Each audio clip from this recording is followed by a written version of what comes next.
All right, a local mom is providing education to young families from pregnancy to potty training. Yeah, Dina Kupfer is talking with the mama coach about infant choking in CPR training. Dina, good morning. Good morning. Okay, so this is Chelsea McMahon. She is the mama coach, also a registered nurse. Thank you so much for being in this morning. Thank you. You reached out because child CPR is something that even if you are not a parent of a small child, you never know when you could be in a position where you might need the skill potentially, but definitely as a parent of a young baby, this is important stuff. Yes, this is very important stuff, and it's access information that is not easily as accessible as a parent, right? Like we don't want to spend 6 to 8 hours on a Saturday learning this information, and then we're nervous about taking a test, we have a new baby, etc. So my mission here is to really make this information accessible, to give you the tools you need to put in your toolbox as a parent, if, God forbid, you should ever have to use it. So let's go through the steps. First, of course, preventing the child from ever getting to this stage, and then what happens if it does. So prevention is huge, right? Because we think about,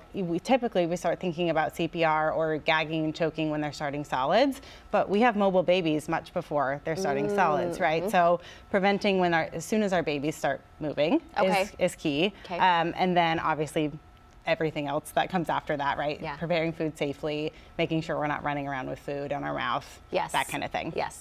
And then, so after prevention, we're going to talk about recognizing the signs of, is our little one truly gagging or are they truly choking? So a real quick down and dirty for the difference is if your baby is loud and coughing and red, they are gagging, right? If they are making that sound and they are able to cough, they are gagging, and we can let them keep trying. Obviously, we're standing by. But we are going to let them keep trying to get that food or whatever it is out. If they are silent, they are not breathing, or they are turning blue, they need you. Got it. Okay, so the noise means you might just have to let them work through it. Yes, the not noise terrifying. Is the trigger. It's like the worst 30 seconds of your life as a parent, but they are truly, that's what they are, physiologically designed to do, and they are going to probably get that up. And if they don't, and they move into that other section and that other category, they are choking, and that's when they need you. So what do you do? So if you recognize, right, oh my gosh, they're silent, they're not breathing, and maybe they're turning blue, obviously you're going to take them out of their high chair or wherever they are eating. And we're talking infants here. So you can use your non-dominant hand to make a C hold. You're going to support their chin ear to ear, right, with your non-dominant hand, and then you'll turn them over. You can use your thigh for support. And you want their head below their belly, because we're thinking gravity here, right? So if we're going to get that object out, we don't want to be up here because it's just going to force it back down. So head below their belly. And the first thing you're going to do is give 5 back blows using the palm of your hand. And parents always say, like, how hard, right? And I'm always saying, err on the side of caution, harder than you think you need to, right? I would rather you get that object out, and maybe there's a bruise, right? But that's better than them choking.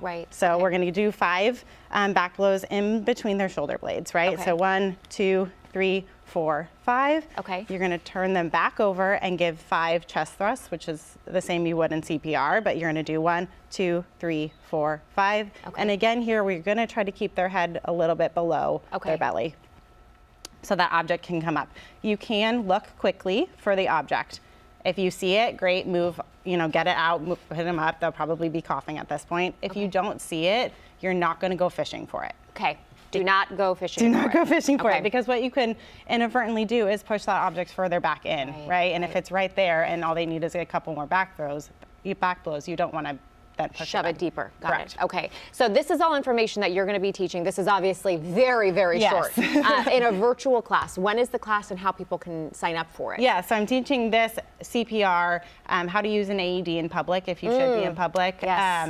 And obviously much more in depth on this. On Sunday, it's virtual. It's will be an hour long in the morning. And again, parents will learn everything they need to know. And we see the QR code is on your screen right now. So again, Sunday, October 27th, 9:30 is the class? 9:30. Okay, so this is something that as a parent of a toddler and now a new baby, I still haven't taken the proper coursing. I've watched all of the things online, but I think in the back of my mind, it's always been there. And I'm being very honest here. I need to do this. And if you're watching and you haven't done it, let's all do it together, right? Let's turn the page. And the big thing my husband and I talk about is like, what if it happens at Costco? If it's not your kid, but it's somebody else's kid, and there's a moment of panic. Yeah. And if you have this information, I always say you're in your Rolodex, and you just bring it back out in that moment. I would much rather you have it in your toolbox and never need to use it. Absolutely. Than need to use it and not have it. Chelsea, thank you for what you're doing. Thank you so much. Again, we'll have all her information linked up to our website, gooddaysacramento.com. Such great information. All right, back over to you guys. It happened when my daughter was like 1. We were at a restaurant. Thankfully, my wife was like calm, cool, and collected, and was able to.